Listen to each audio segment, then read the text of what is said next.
сәлеметсіздер ме, құрметті оқырмандар, құрметті әріптестер.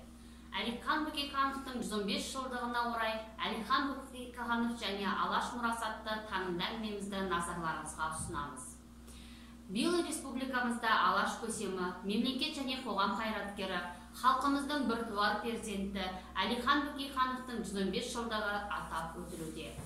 Алашорда үкіметінің төрағасы, ұлт көсемі Әлихан Нұрмұхамедұлының мерейтойы биыл Қазақстан Республикасының тәуелсіздігінің 30 жылдығымен тұспа-тұс келіп отыр. Өзінің бар саналы ғұмырын қазақ халқының ұлт азаттық қозғалысына, мемлекет біртұтастығы мен тәуелсіздігіне арнаған, ел егемендігі мен халқы үшін жан кешіп күрескен Әлихан бабамыздың есімі ел есінде мәңгілік. Әлихан Бөкейханов Нұрмұхамедұлы 5 наурыз 1866 жылы бұрынғы Семей облысы Қарқаралы уезі Тоқырауын болысының 7 ауылында туған. Бұл қазіргі Қарағанды облысының Ақтоғай ауылындағы бұрынғы Қаратал кеңшарының жеріне қарасты. 1992 жылы Қараторғай аудандық кеңесінің шешімімен Әлихан Бөкейханов есімі берілді. 27 қыркүйек 1937 жылы Мәскеуде қаза тапты. Қоғам және мемлекет қайраткері, ұлт азаттық және Алаш қозғалысының жетекшісі, Алашорда автономиялық үкіметінің төрағасы, публицист, ғалым, аудармашы Әлихан Бөкейхан орта жүз ханы Бөкейдің ұрпағы. Бөкейден тараған батыр, батырдан Мырзатай, Мырзатайдан Нұрмұхамед, Әлихан. Жасынан зерек алғыр өскен. Әлиханды әкесі Қаратауға алып барып, жергілікті молданың қолына оқуға береді. Бірақ ол молданың қолынан оқуды қанағат тұтпай, қаладағы 3 сыныптық сауат ашатын мектепке ауысады. Оны бітіргеннен кейін 1879-1886 жылы Қарқаралы қаласындағы қазақ балаларына арналған мектепте оқыды. 1886-1890 жылы Омбыдағы техникалық училищеде оқып, оны техник мамандығы бойынша бітіріп шықты. 1990-1894 жылы Санкт-Петербургтегі Орман институтының экономика факультетінде оқыды.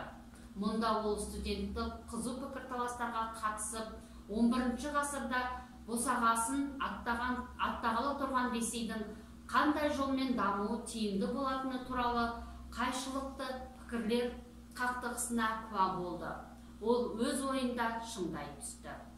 Бөкейханов туралы Семипалатинский листок газетінің 1906 жылғы 5 маусымындағы санында ол Орман институтының студенті болып жүрген кезінде барлық студенттік қозғалыстарға белсенді түрде араласып, әсіресе солшылдарға ілесетін. Марксизм туралы қызу пікірталастарда экономикалық материализм қағидаларынан дес бермей қорғайтын дәлелденген.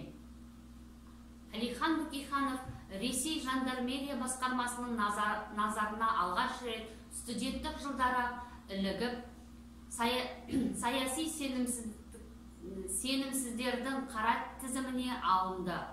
Ол институтты бітіргеннен кейін Омбыға барады. Онда Орман шаруашылық училищесіне математика пәні оқытушысы болып орналасады. Алаш көсемі Әлихан Бөкейханов 1929 жылы Алматыда қамауға алынып, Мәскеуге Бутыркаға тергеуге түседі. КСРО халық комиссариаты кеңесінің жанындағы ОГПУ үштігінің оған 1921 жылы Орынборда контрреволюциялық ұйым құрды. Орта азиялық пантүркшіл ұйымның басшысы Валидовпен байланыста болды.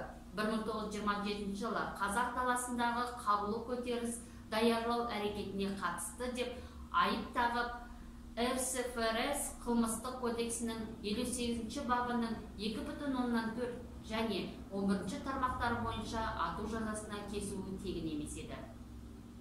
Алайда ОГПУ үштігі қазақ ұлты зиялыларының көсемі Әлихан Бөкейхановтай үлкен тұлғалы құртып жіберуге қорықты. Оған берілген өлім жазасы абақтыға өтуіне ауыстырылды. Ақыры ол ОГПУ органдарына ұлт зиялыларының назарлық білдіруіне байланысты түрмеден босатылды. Өкінішке қарай, оның сонау бір жылдары Семейде Алаш партиясының облыстық комитетін, Алашорда үкіметін бірге құрысып, қызметтес болған сенімді серіктері Халел Ғаббасов, Жүсіпбек Аймауытов және тағы басқа Мәскеудегі Бутырка түрмесіне жазықсыз атылып кете барды.